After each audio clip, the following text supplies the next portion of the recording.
Ayan, magandang tanghali sa inyo mga ka-farmer. Let's go farming na po. Pang 27 days na po nila.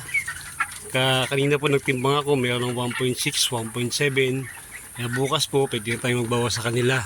Mayroong mga, yung mga nauunang lumaki, yun ang ating harvestin, pipiliin na lang natin.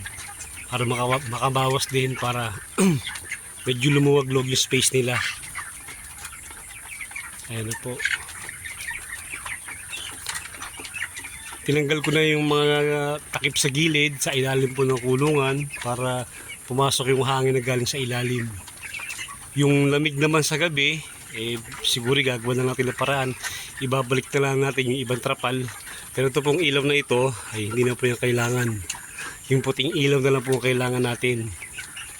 Kasi kailangan nila ngayon, tubig, pagkain at ventilasyon. Para mas bumilis yung paglaki nila.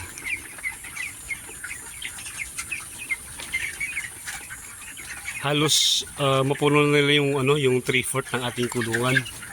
Nagtira pa ako doon na kaunti.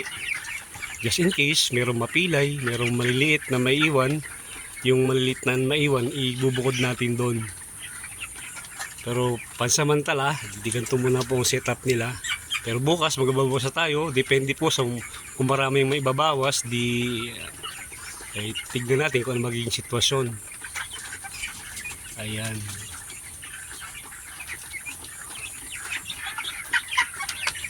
Sa ganitong mga age po nila, ang kalaban nila dyan, heat stroke na. Kaya pag sobrang init, dapat babantayan. Tignan nyo kung ano sitwasyon nila. Kung kailangan tayo magbukas ng tabing, magbubukas tayong tabing. Pag umulan, ibabalik para wag silang sipunin at maayos na ventilasyon na kailangan nila para wag po silang sipunin o ma-stroke. Pero ang panahon naman okay, hindi ganong mainit. Kaya po nila. Basta alaga lang po sa tubig at pakain. Maraming salamat po.